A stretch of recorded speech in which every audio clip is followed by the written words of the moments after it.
Hello दोस्तों, दृष्टि IAS YouTube channel में एक बार फिर से आपका स्वागत है। मैं हूं गीतांजलि और आज हम चर्चा करने वाले हैं हमारे पीटी रिवीजन सीरीज 2023 के अंतर्गत कला एवं संस्कृति में नवंबर और दिसंबर 2022 में वे कौन सी खास खबरें थी जो आपकी तैयारी, आपकी परीक्षा के लिहाज से महत्वपूर्ण हो सकती हैं। तो आइए आज के एपिसोड की शुरुआत करते हैं बिना किसी देरी के और देखते हैं पीटी रिवीजन सीरीज 2023 के अंतर्गत नवंबर दिसंबर 2022 में वे कौन सी खास खबरें थी जिन पर चर्चा करना हमारे लिए जरूरी है। तो आइए देखते हैं सबसे पहले हमारी पहली खबर को। पहली खबर नवंबर में काफी चर्चा में थी। खबर क्या थी? तोखू इमोंग त्योहार। दरअसल तोखू इमोंग त्योहार नागालैंड में एक खास जनजाति समुदाय द्वारा मनाया जाता है। तो नागालैंड में यह खास भी है क्योंकि इसे खास तरीके से वे लोग मनाते हैं। इसके अलावा एक और महत्वपूर्ण बात यह भी है कि नागालैंड में हम सभी जानते हैं कि पूर्वी एशिया से जब अफ्रीका की तरफ पक्षी जाते हैं तो नागालैंड में एक स्थान है जहां पर वे रुकते हैं। इनकी रुकने की वजह से नागालैंड में पक्षी की विविधता काफी ज्यादा हो गई है, इसलिए यहाँ पर पक्षियों की काउंटिंग की शुरुआत की गई है और यह पहली बार किया गया था। इस वजह से भी ये त्योहार और भी चर्चा में आ जाता है क्योंकि इसी त्योहार के आसपास यह काउंटिंग की गई और इसका आयोजन भी किया गया। खबर क्या थी? खबर थी नागालैंड में पक्षियों की गणना के लिए 4 दिवसीय पहला प्रलेखन यानी पहला डॉक्यूमेंटेशन किया गया था, जिसका नाम रखा गया था तोखू इमोंग बर्ड काउंट यानी TEBC। तोखू इमोंग बर्ड काउंट क्यों इसका नाम रखा गया? क्योंकि तोखू इमोंग त्योहार के आसपास ही यह बर्ड काउंटिंग भी की गई थी। हम सभी जानते हैं कि अमूर फाल्कन नागालैंड में रुकने के बाद ही फिर अफ्रीका की तरफ जाता है। तो ऐसे में नागालैंड का एक जिला है जो काफी फेमस है, जिसका नाम है वोखा। वोखा वह जिला है जहां पर काफी मात्रा में पक्षी निवास करते हैं और उनके लिए पर्याप्त अनुकूलन स्थिति यहाँ पर मौजूद होती है। ऐसे में वोखा जिला के खास समुदाय द्वारा यह किया गया था और वोखा जिला का एक समुदाय है जिसका नाम है लोथा। लोथा समुदाय द्वारा ही यहाँ तोखू इमोंग त्योहार मनाया जाता है। इस वजह से लोथा समुदाय को भी जानना जरूरी है और तोखू इमोंग त्योहार को भी जानना हमारे लिए जरूरी हो जाता है। यदि हम बात करें कि आखिर इस बर्ड काउंटिंग की महत्वपूर्ण या महत्वता क्या है, ये इतना जरूरी क्या है, क्यों है, तो इसका मुख्य उद्देश्य क्या है कि जो नागालैंड में अविश्वसनीय पक्षी विविधता पाई जाती है उसको पहचानना, उसके बारे में जानना, क्या किसी भी प्रकार का वातावरण का इस पर प्रभाव पड़ता है या नहीं, इसके बारे में भी जानना, कौन कौन से पक्षी हैं जो नागालैंड की विविधता या जैव विविधता को यहाँ प्रभावित कर रहे हैं उनके बारे में भी जानना, और कौन कौन से पक्षी हैं जो नागालैंड में रुकते हैं इनके बारे में भी जानना। तो अमूर फाल्कन के अतिरिक्त अन्य सभी पक्षियों और इनकी प्रजातियों के बारे में जानकारी इकट्ठा करने के लिए इनकी दस्तावेजीकरण की बात कही गई, इनके डॉक्यूमेंटेशन की बात कही गई और ऐसा पहली बार किया गया कहां पर? किसी उत्तर पूर्वी राज्य की यदि हम बात करें तो। इसलिए ये अपने आप में महत्वपूर्ण खबर है। तो यह किन किन के माध्यम से किया गया, कैसे संचालन इसका हुआ? तो इसमें इसका आयोजन वोखा वन प्रभाग, नागालैंड वन प्रबंधन परियोजना, वोखा और बर्ड काउंट इंडिया के सहयोग से यह किया गया है, जो कहां पर है? नागालैंड के वोखा जिले में एक प्रभुत्व रखने वाला समुदाय है लोथा। इनके जरिए जो यह त्योहार मनाया जाता है तोखू इमोंग, इसके आसपास ये बर्ड काउंटिंग की गई थी। इस वजह से यह त्योहार भी यहाँ चर्चा में आ गया था। तो आइए जान लेते हैं हम कि आखिर यह त्योहार मनाया क्यों जाता है। तो जो लोथा समुदाय है वह ये मानता है कि जब उन्होंने वर्ष भर कार्य किया तो वर्ष भर कार्य करने के बाद फसल कटाई के अंत में यह त्योहार इनके जरिए मनाया जाता है, यानी फसल कटाई के बाद ही तोखू इमोंग त्योहार को मनाया जाता है। बात कर लेते हैं तोखू इमोंग त्योहार के बारे में। दरअसल यह वोखा जिले से संबंधित एक त्योहार है। वोखा जिले में एक समुदाय है लोथा, इनके जरिए ही इसका आयोजन किया जाता है। इस वजह से यह त्योहार काफी चर्चा में है। इसका मुख्य मकसद क्या है, यानी इस त्योहार का मकसद क्या है, इस त्योहार को क्यों मनाया जाता है? ताकि ये समुदाय अपने आप में अपनी धर्म संस्कृति और अपने मनोरंजन के लिए इकट्ठा हो सके, साथ में आ सके, इनकी परंपराओं को यहाँ पर संरक्षित कर सके, इसलिए यह त्योहार मनाया जाता है। प्रतिवर्ष यह 7 नवंबर को मनाया जाता है और ऐसा माना जाता है कि यह त्योहार 9 दिनों तक संचालित किया जाता है। आप जानते हैं कि आखिर इसका नाम तोखू इमोंग क्यों पड़ा? तो दरअसल इसका नाम तोखू इमोंग इसलिए पड़ा क्योंकि यहाँ तोखू का अर्थ है घर घर जाकर प्राकृतिक संसाधनों और भोजन के रूप में टोकन एवं उपहार को इकट्ठा करना। भोजन के रूप में आप किसी उपहार को लेते हैं तो इसे इकट्ठा करने के लिए क्या कहा जाता है? तोखू। और दरअसल इसमें यह भी माना जाता है कि आपकी फसल जितनी अच्छी इसकी उपज है, आप उतना ही इसमें दान दें, उतना ही आप टोकन प्रदान करें, लोगों को उपहार दें, ताकि अगले वर्ष भी आपकी फसल और भी अच्छी। इसलिए ऐसा माना जाता है कि इस त्योहार को इसी तरीके से, इस नजरिए से मनाया जाता है ताकि आप आकाश और पृथ्वी को यहाँ सम्मान दे सके और उन्हें उनके प्रति अपनी श्रद्धा भावना प्रदर्शित कर सके और उनसे आशीर्वाद ले सके, ताकि अगले वर्ष आपकी जो फसल है वह और अच्छी हो। यहाँ पर इमोंग की बात करें तो इमोंग का अर्थ है उस स्थान या उस समय पर जो आपने स्थान चयनित किया है उस स्थान पर रुकना, इसलिए इसका नाम क्या है, तोखु इमोंग। तो त्योहार उपहार के लिए आप किसी व्यक्ति के पास जा रहे हैं, वहां पर आपको तो उपहार प्राप्त हो रहा है, उस स्थान पर रुकने की ही संदर्भ में लोकगीत नृत्यों के माध्यम से जब आप इस त्योहार को मनाते हैं तो इसे कहा जाता है क्या, तोखु इमोंग त्योहार। और इसी तरीके से इसे सेलिब्रेट करते हैं। स्थान कहाँ से जुड़ा हुआ है ध्यान रखिएगा, नागालैंड से संबंधित है। जिला ध्यान रखिएगा वोखा जिला, ठीक है। यह महत्वपूर्ण आकर्षक समुदाय गीत नृत्य और दावत आदि के जरिए संचालित किया जाता है, आदि के जरिए त्योहार मनाया जाता है। इसमें अनुग्रही चढ़ावा चढ़ाकर आकाश एवं पृथ्वी के देवताओं से आशीर्वाद की कामना करता है और अपने पूर्वजों की कहानी, पूर्वजों की जो परंपरा है उन्हें वापस से दोहराता है, वापस से जीता है, यानी अपनी परंपरा को यहाँ पर संजोए रखने की बात इस त्योहार के माध्यम से कही जाती है और की जाती है। पढ़ते हैं हमारी अगली खबर की तरफ। यह खबर हमने देख ली। अगली खबर है वांगला उत्सव। वांगला उत्सव भी काफी महत्वपूर्ण है। किससे संबंधित है, मेघालय राज्य से संबंधित है। इसमें भी एक खास जनजाति है जिसके बारे में हम आगे चर्चा करेंगे। तो वांगला उत्सव क्यों यहाँ पर चर्चा में आ गया है, क्योंकि मेघालय में राइजिंग सन वाटर फेस्ट का आयोजन किया गया था वर्ष 2022 में। तो जब इस फेस्ट का आयोजन किया गया था तो यहाँ पर एक खास जनजाति है जिसका नाम है गारो जनजाति। तो गारो आदिवासी समुदाय के द्वारा यहाँ पर वांगला नृत्य का प्रदर्शन हुआ था, इस वजह से वांगला नृत्य यहाँ चर्चा में आ गया है। तो हमने जाना किसके बारे में, वांगला नृत्य के बारे में। अब यदि बात करें कि यह जो आयोजन या फेस्ट हुआ है कहाँ पर हुआ है, तो ध्यान रखिएगा मेघालय में हुआ है। मेघालय में एक मानव निर्मित जलाशय है उमियम झील, यहाँ पर इसका फेस्ट का आयोजन किया गया था, इसे भी आप ध्यान रखिएगा। इस फेस्ट को संचालित करने के पीछे मुख्य उद्देश्य था कि जो भारत की सेना है और ये जो यहाँ पर लोग हैं आपस में प्रशिक्षित किया जा सके, इस वजह से इस फेस्ट का आयोजन किया गया था। यहाँ पर गारो आदिवासी समुदाय के द्वारा वांगला नृत्य किया गया, इसलिए जानना जरूरी है कि गारो आदिवासी समुदाय कौन है और आखिर वांगला नृत्य क्या है। तो सबसे पहले जानेंगे वांगला नृत्य के बारे में। तो दरअसल इसे फेस्टिवल ऑफ 100 ड्रम्स कहा जाता है, क्योंकि इसमें 100 ड्रमों का इस्तेमाल किया जाता है। 100 ड्रम, अब ड्रम मतलब इस आकृति को मानिए, इसे ही कहा जाता है 100 ड्रम्स। इसमें 100 ड्रमों को बजाने के साथ साथ एक भैंस की सींग से बनाई गई बांसुरी से जो संगीत उत्पन्न होता है, उसी के जरिए ये आपस में सारे समुदाय, गारो समुदाय के जो लोग हैं आपस में मिलते हैं और फिर इन ड्रम्स को बजाकर नृत्य का प्रदर्शन करते हैं, लोक नृत्य का प्रदर्शन करते हैं, जिसे कहा जाता है वांगला नृत्य। यदि बात करें कि इसमें और कौन कौन से आभूषण या किन किन चीजों का इस्तेमाल करते हैं, तो देखिए इसमें तो एक 100 ड्रम्स आपने देख लिया इस तरीके से, और अपनी जो उनकी जो समुदाय है, जो गारो समुदाय है, उनकी अपनी एक ड्रेस है, वे अपनी ड्रेस पहनते हैं और मुर्गे के पंखों का इस्तेमाल करते हैं, अपने सर में लगाते हैं और इस तरीके से फिर वांगला नृत्य का ये प्रदर्शन करते हैं। इस त्योहार की बात करें तो इस त्योहार को सूर्य भगवान के को सम्मान देने के रूप में मनाया जाता है और अपने लोक गीतों पर ही इसमें नृत्य करते हैं। यह फसल कटाई के मौसम की समाप्ति का भी प्रतीक है, यानी वांगला नृत्य या वांगला उत्सव किसका प्रतीक है कि गारो जो आदिवासी समुदाय के लोग हैं उन्होंने अपने फसल की अच्छी तरीके से कटाई कर ली है, उनका पूरा वह समय निकल गया है, कटाई के बाद रेस्ट का प्रतीक है और भगवान को यहाँ सम्मान देने का प्रतीक है। तो फसल कटाई के मौसम की समाप्ति का प्रतीक है। देखते हैं हम कि आखिर इससे संबंधित और कौन कौन से खास तथ्य हैं। तो सर्दियों की शुरुआत से पहले गारो जनजाति के लोगों द्वारा मैदानी क्षेत्रों में मेहनत किया जाता है और मेहनत करते हुए व्यतीत की गई लंबी अवधि के समापन का ही यह त्योहार प्रतीक माना जाता है, जिसे फसल कटाई के बाद वो नृत्य के रूप में फिर बाद में मनाते हैं। मेघालय में गारो जनजाति के लिए यह त्योहार उनकी सांस्कृतिक पहचान को संरक्षित रखने और प्रोत्साहित करने का एक तरीका है। ये अपने इस पूरे समारोह में अपनी सभी परंपराओं का प्रदर्शन करते हैं और सभी गारो आदिवासी जो है इसमें आकर एक साथ इकट्ठा होते हैं, ताकि यह माना जाए कि जो गारो आदिवासी समुदाय है वह आज भी एक है, इनकी अपनी एक परंपरा है, एक संस्कृति है जिसका संचालन ये आज भी साथ में मिलकर करते हैं, ताकि ये लोग आपस में एकजुट होकर रह सकें। तो इस वजह से वांगला नृत्य काफी महत्वपूर्ण है, जिसके बारे में आपके लिए जानना भी जरूरी था। तो समारोह में ये अपनी परंपराओं का प्रदर्शन करते हैं।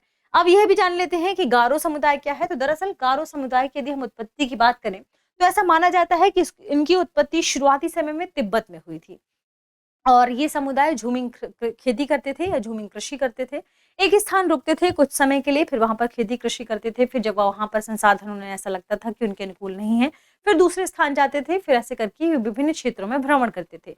तिब्बत से होते हुए एक समय के बाद फिर ये कहाँ पर आ गए, ब्रह्मपुत्र के आसपास, ब्रह्मपुत्र नदी के आसपास के किनारों में आ गए, फिर बाद में भारत के असम वाले क्षेत्र में आकर रहने लगे। असम बहुत पुरानी बात है, तो पहले इसका नाम असम या मेघालय ऐसा कुछ नहीं था। उस वाले क्षेत्र में आकर रहने लगे। कुछ गारो आदिवासी समुदाय पश्चिम बंगाल वाले क्षेत्र में भी रहते थे, तो यहाँ पर आकर ये निवास करने लगे। ऐसा माना जाता है कि गारो समुदाय की एक महिला के साथ पश्चिम बंगाल के आसपास जो उस समय राजा थी, उनसे विवाह कर दिया गया था। फिर इनके बीच में आपस में सहमति हो गई, ये इसी स्थान पर आकर फिर रहने भी लगे थे। तो इनकी शुरुआत की उत्पत्ति की बात करें तो तिब्बत से ही ये इस क्षेत्र में आए हैं। यदि बात करें तो इनकी कई बोलियां हैं, इनकी कई सांस्कृतिक इनका समूह है, जिनके बारे में ये इनके संरक्षण के बारे में, अपनी परंपराओं को आपस में साथ में लेकर चलने के बारे में बात करते हैं।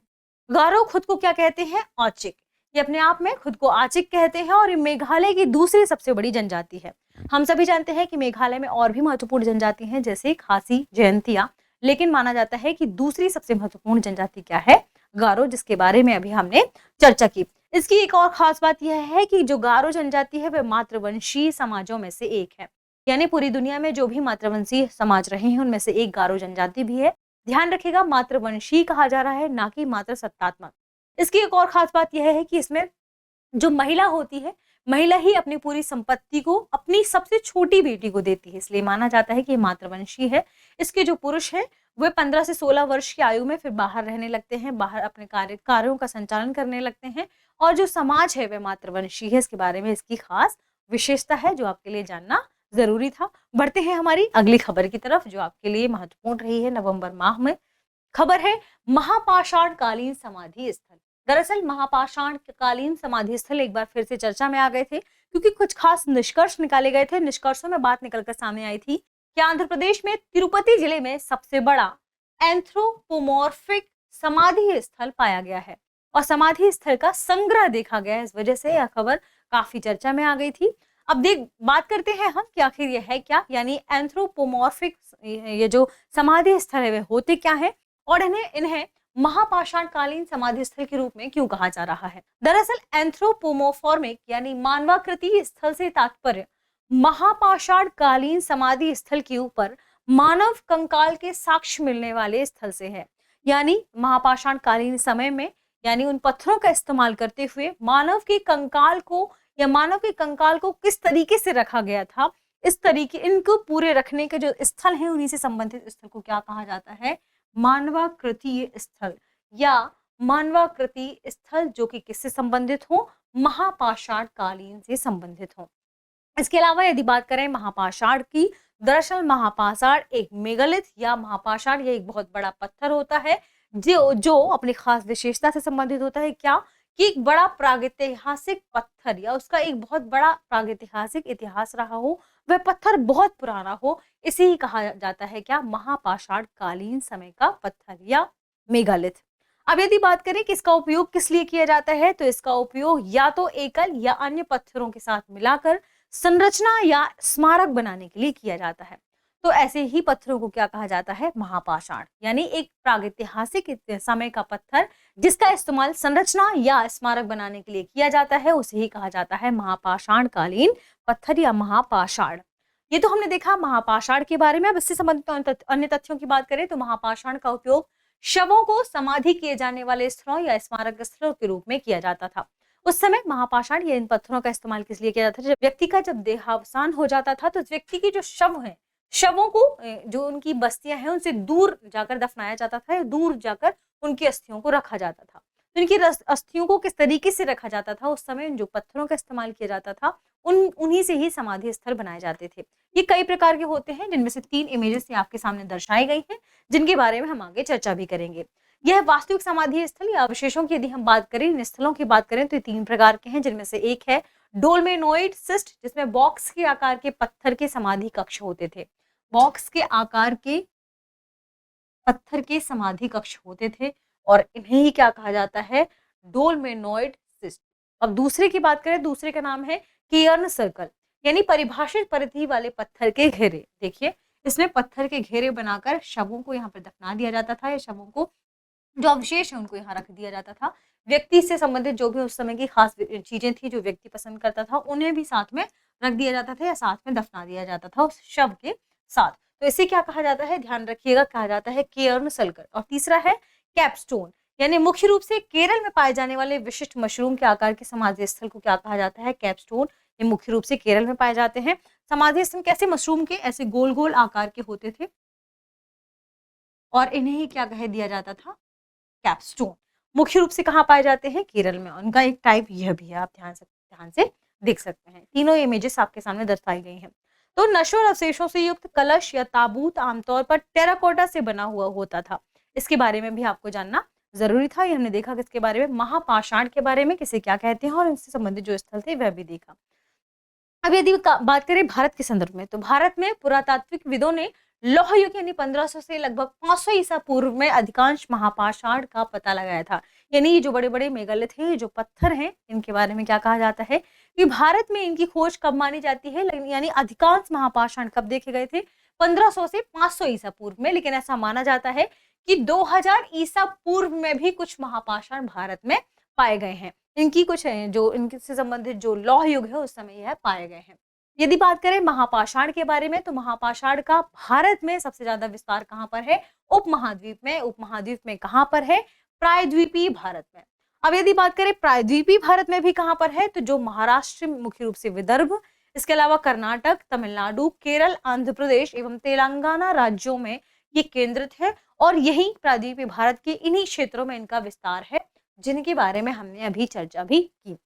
अधिकांश कब माने जाते हैं, तो जो लौह युग था 1500 से 500 ईसा पूर्व। लेकिन ऐसा माना जाता है कि इसके पहले यानी 2000 ईसा पूर्व में भी भारत में कुछ ऐसे जो महापाषाण है वह देखे गए थे या पाए गए थे। अधिकांश कहाँ पर है, प्रायद्वीपीय भारत में। क्षेत्र भी ध्यान रखिएगा कौन कौन से, महाराष्ट्र, कर्नाटक, तमिलनाडु, केरल, आंध्र प्रदेश। बढ़ते हैं अगली खबर की तरफ। अगली खबर को देखते हैं। अगली खबर है इंदिरा गांधी शांति पुरस्कार। इंदिरा गांधी शांति पुरस्कार भी अपने आप में महत्वपूर्ण है, वर्ष 2022 का। यह खबर भी काफी चर्चा में थी। इंदिरा गांधी शांति निरस्त्रीकरण विकास पुरस्कार 2022 नवंबर में काफी चर्चा में था, इस वजह से इसे लिया जाना जरूरी था। यह किसे प्रदान किया गया है, तो यह 2 इंस्टीट्यूट को प्रदान किया गया है। क्यों प्रदान किया गया है, इसके बारे में भी जानते हैं।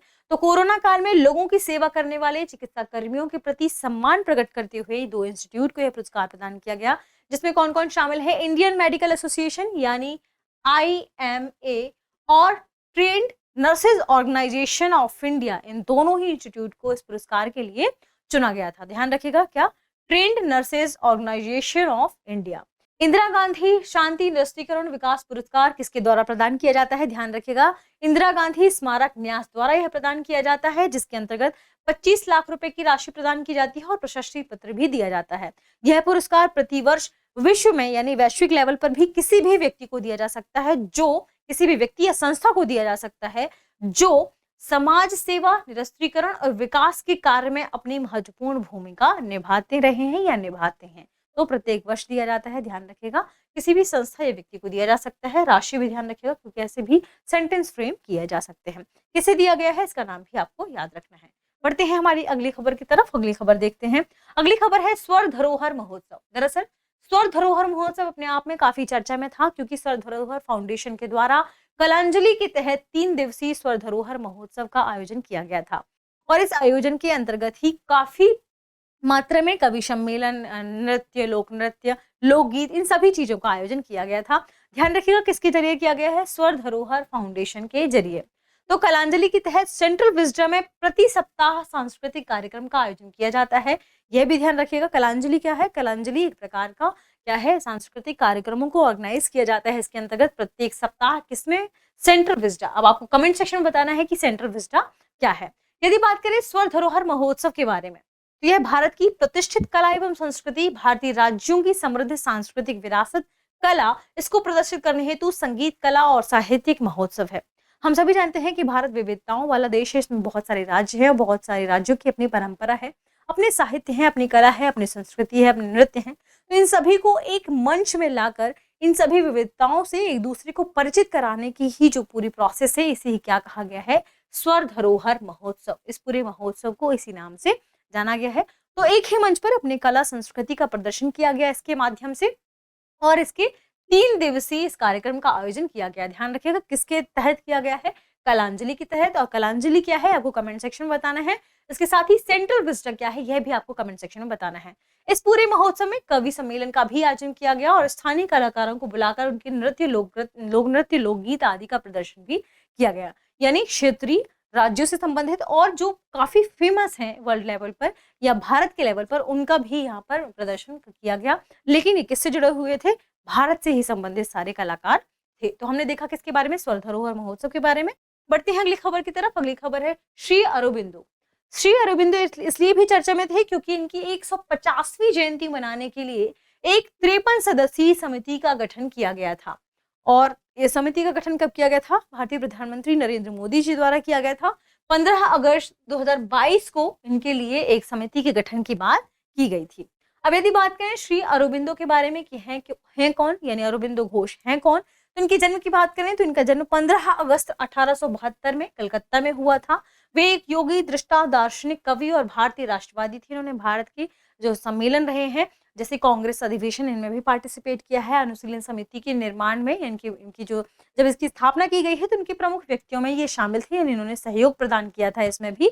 ये आध्यात्मिक विकास के माध्यम से पृथ्वी पर दिव्य जीवन के दर्शन को प्रतिपादित करने में महत्वपूर्ण व्यक्ति के रूप में जाने जाते हैं। यानी आप मान सकते हैं कि स्वामी विवेकानंद जी के अनुयायियों में से ये एक थे।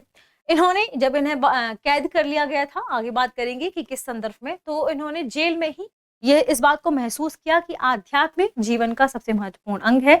तो हमें आध्यात्मिक तरीके से योग के माध्यम से बहुत सारी चीजों को अपने अंदर यहाँ पर जागरूक करने की जरूरत है। इस वजह से इन्होंने योग को एक महत्वपूर्ण माध्यम माना, किसके लिए? आध्यात्म के लिए।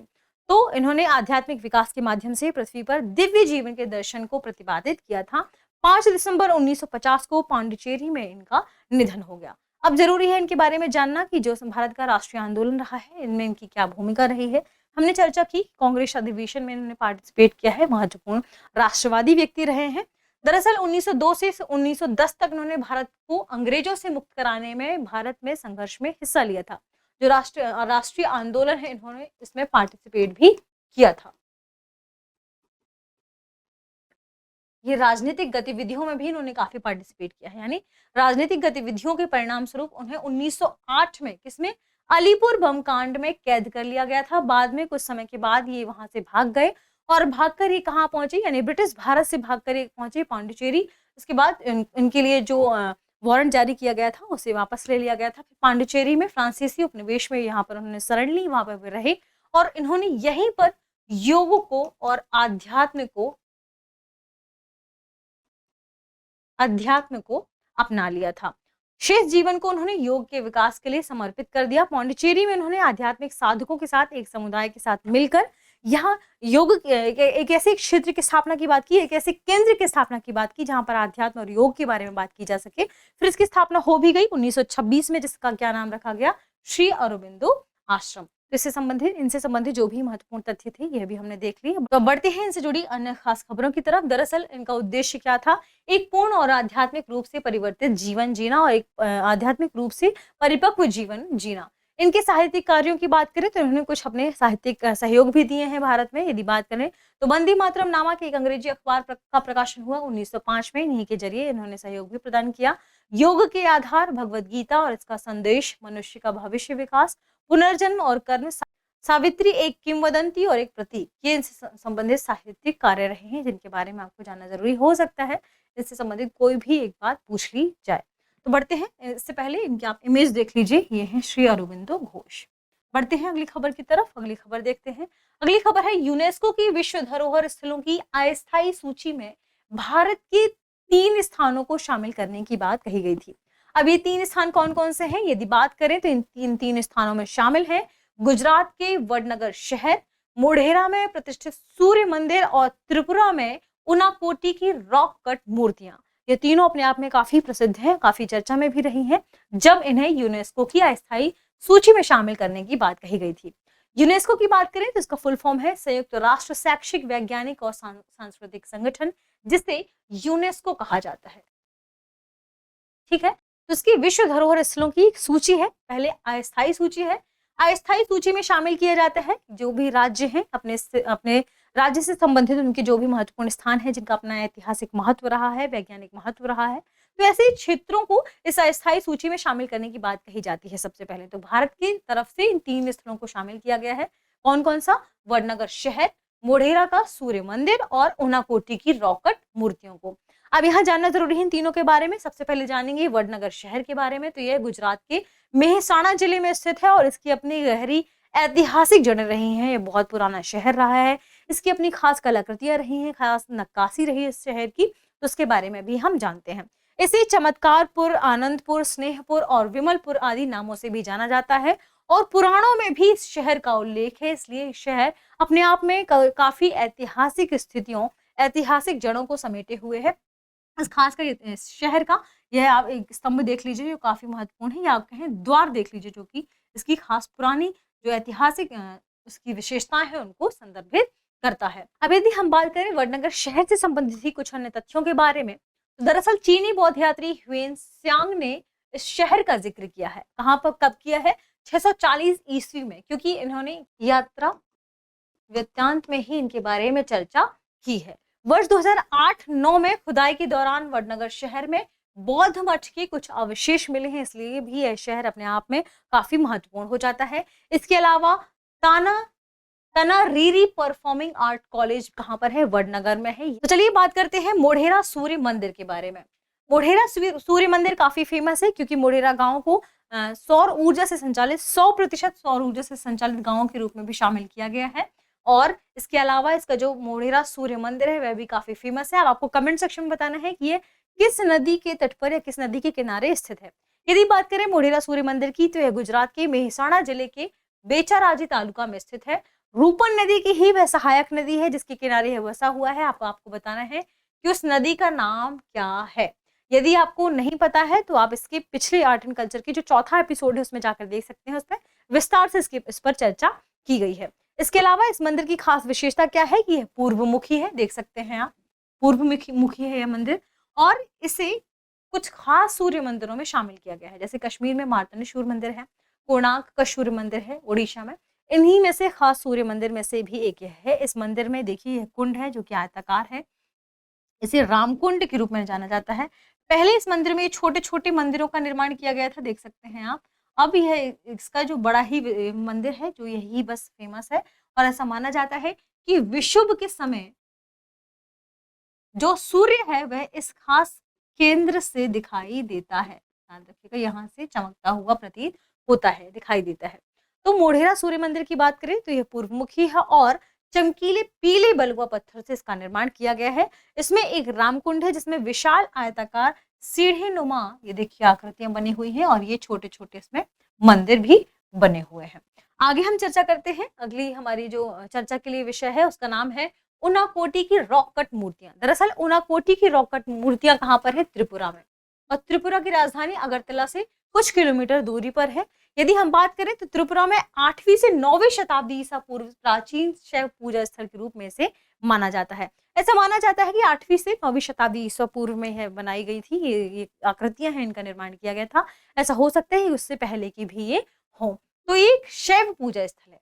इस स्थल के बारे में एक कहानी भी है जिसके बारे में आप जान सकते हैं। यह कहानी है कि ऐसा माना जाता है कि यहाँ यह जो स्थल है जो कि त्रिपुरा में है, यहाँ सभी देवी देवताओं या कहें देवताओं का संगम स्थल था। यानी सभी 1 करोड़ देवी देवताओं भगवान शिव के साथ यहाँ पर आकर इकट्ठे हुए थे। लेकिन भगवान शिव ने कहा था यदि आप इसमें यहाँ विश्राम करना चाहते हैं तो आप रात्रि में विश्राम कर लीजिए, लेकिन सूर्योदय से पहले हम सभी को यहाँ से फिर वापस जाना है।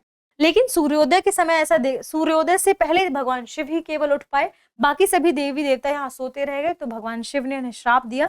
तो सभी जितने भी देवी देवता थे भगवान शिव को छोड़कर, यानी 99,99,999 जो देवी देवता हैं वे सभी इसमें पत्थर की मूर्ति के रूप में परिवर्तित हो गए, केवल भगवान शिव को छोड़कर। इसलिए उनाकोटी का यदि आप अर्थ निकालें तो उनाकोटी का अर्थ है 1 करोड़ से 1 कम। उना यानी 1 कम, कोटि यानी इसे बंगाल में कहा जाता है करोड़, 1 करोड़ से 1 कम, इसलिए इन्हें क्या कहा जाता है? उनाकोटी की रॉक कट मूर्तियां।